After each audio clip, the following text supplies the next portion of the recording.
அனைவருக்கும் அன்பான வணக்கங்கள். இது மகா பெரியவா ஆன்மீகம் யூடியூப் சேனல்.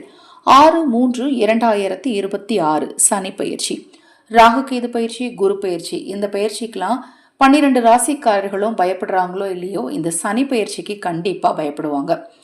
இந்த சனி பயிற்சி காலகட்டங்கள் நமக்கு எப்படி இருக்க போகுது, அடுத்து நமக்கு சனி பகவானால என்ன நன்மை நடக்க போகுது, என்ன தீமை நடக்க போகுது அப்படிங்கிறத எல்லாருமே கண்டிப்பாக சிவாலயத்துக்கு போய் சிவாலயத்திலே வெளியில் எழுதி போட்டிருப்பாங்க, பொது பலன்கள் எழுதி போட்டிருப்பாங்க. நிறைய சிவாலயங்களில் நிறைய பேர் அதுக்கு ஜோதிட புக்கு வாங்கி பார்ப்பாங்க. நிறைய பேர் யூடியூப்ல தேடுவாங்க, நம்மளுடைய ராசிக்கு இந்த சனி பயிற்சி எப்படி இருக்க போகுது அப்படிங்கிறத தேடுவாங்க.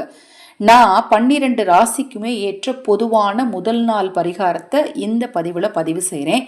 மிக மிக எளிமையான விஷயம்தான். சனி பகவானுடைய அருளால் உங்கள் வாழ்க்கையில் நிச்சயமாக நல்லது நடக்கும், கவலைப்படாதீங்க.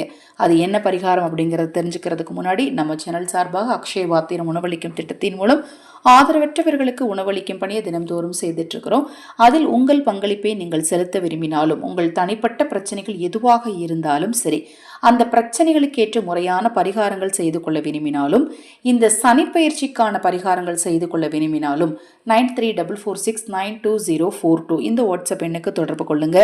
சனி பயிற்சி நாளில் ஆதரவற்றவர்களுக்கு உணவளித்தால் சனி பகவான் அருளால் உங்கள் வாழ்க்கையில் நல்லது நடக்கும். தவறாமல் இந்த அக்ஷய பாத்திரம் உணவளிக்கும் திட்டத்தின் மூலம் எங்களோடு இணைந்து உணவளிக்க முன்வாருங்கள். இந்த நாளில் நீங்கள் செய்ய வேண்டிய இந்த பரிகாரத்துக்கு தேவையான பொருள் 3 பொருட்கள். முதல் பொருள் ஒரு கைப்பிடி பச்சரிசி, அதில் 1 ஸ்பூன் அளவுக்கு கருப்பியல், 1 துண்டு வெல்லம். இது 3ஐயும் ஒன்றாக பூஜையில் வச்சு உங்கள் குலதெய்வத்தையும் விநாயக பெருமானையும் ஹனுமனையும் உங்கள் இஷ்ட தெய்வத்தையும் மனதார வேண்டி சனி பகவானை சேர்த்து வேண்டி பூஜையில் வச்சிருங்க. மறுநாள் காலையில் சனிக்கிழமை அதை எடுத்து நீங்கள் சமைத்து காகத்திற்கு உணவாக வச்சிடலாம். இல்லை அப்படின்னா பசுவிற்கு தானம் கொடுத்துடலாம். வெல்லத்தோடு சேர்த்து போட்டு சமைக்கணும், வெல்லத்தை எடுக்க வேண்டாம்.